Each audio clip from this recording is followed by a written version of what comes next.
Hey, welcome. Have you ever been stuck in a line just staring at the back of someone's head and thinking, there has to be a better way? Well, guess what? There is, and it's all about math. Today, we're going to dive into something called queuing theory. It's the hidden science that explains, predicts, and can even fix that universal frustration of having to wait.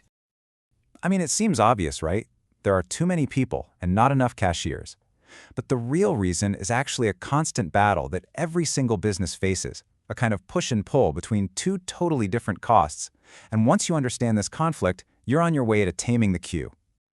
Okay, so let's break this down. On one hand, you've got the cost of service. This is everything a business spends to be fast and efficient. Hiring more baristas, buying faster machines. The more you spend here, the better your service gets. But on the other hand, you have the cost of waiting time.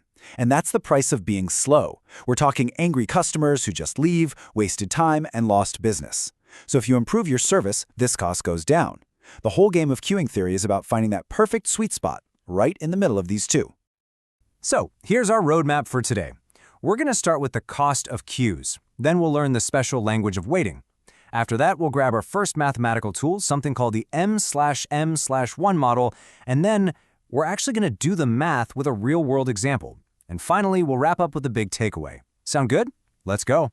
First up, the cost of queues. And this isn't just about making customers a little happier. It's really about making the smartest financial decision possible for a business. So here's the key idea. The goal isn't to get rid of waiting completely. I mean, that would be crazy expensive, right? The real goal is to find that perfect service level, that sweet spot, where the combined cost of the service and the cost of waiting is as low as it can possibly be. Okay, now before we can calculate anything, we have to learn the lingo. Queuing theory has its own little vocabulary, but don't worry, it's actually really simple. We only need two key variables to get started. First up is this guy, lambda. It's the Greek letter that kind of looks like a little stick figure. Lambda just represents the arrival rate. It's the average number of customers who show up in a certain amount of time. So, for example, if 30 people walk into a coffee shop every hour, then our lambda is 30. Simple as that. And the other side of the coin is mu.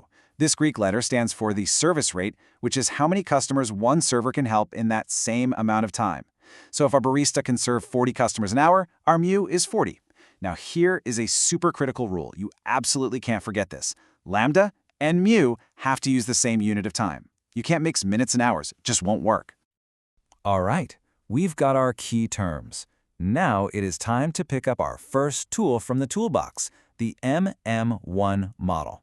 Now, I know it sounds a little weird and complicated, but it's actually the most basic and common model out there. It's perfect for any system that has a single line and a single server. So think one barista, one cashier at the grocery store, or one ticket booth.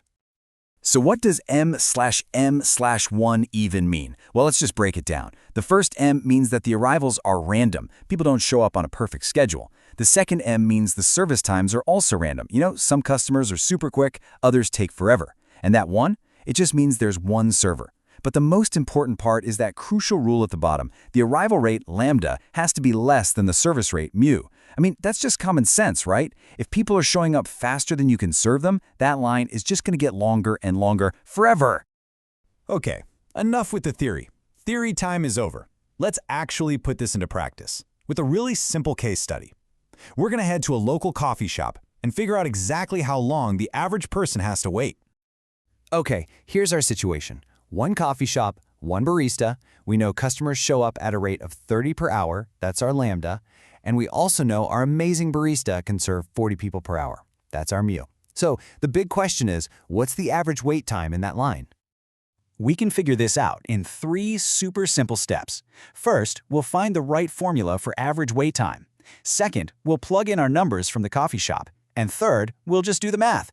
I promise, it's way easier than it sounds. All right, step 1, we need the right formula. And here it is. This is the magic equation from the MMM1 model. This calculates something called WQ, which is just the fancy term for the average time a customer spends just waiting in the queue. And the formula is lambda divided by mu times the quantity of mu minus lambda. Now for step 2, we just plug in our numbers. It's that simple. We know lambda is 30 and mu is 40.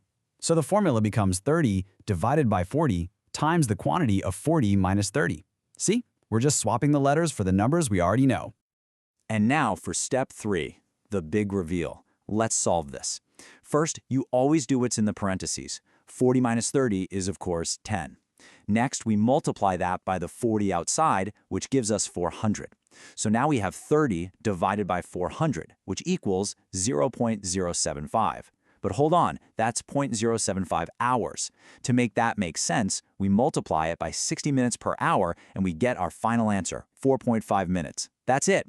On average, a customer at this coffee shop is going to wait in line for 4.5 minutes. Pretty cool, right? We just used a little bit of math to find a real, tangible number that a business could actually use. But let's zoom out for a second and talk about the big takeaway here and why this simple calculation is actually so powerful. You see, what we just used was the simple M/M/1 model. But the beauty of queuing theory is that there's a model for pretty much any situation you can imagine. Got multiple servers but just one line, like you see at a bank? Yep, there's a model for that. What about a system where the service time is always the same, like an automatic car wash? You guessed it, there's a model for that too. And this leads to a really fascinating insight. The math actually proves that for the exact same average service rate, a system with constant, predictable service times, like a machine, will have exactly half the average wait time of a system with random service times, like a person. It's a powerful bit of math that shows consistency is one of the absolute best ways to bust a queue. So after all these Greek letters and these formulas, what's the real point? Is this all just a neat math trick? No, absolutely not. The point is that this math lets us make smarter decisions. It helps that coffee shop owner decide if hiring a second barista is actually worth the cost. It helps a city planner figure out how to time traffic lights to cut down on traffic jams.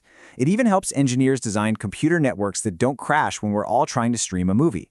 This isn't just about numbers. It's about designing better, more efficient, and way less frustrating systems for all of us.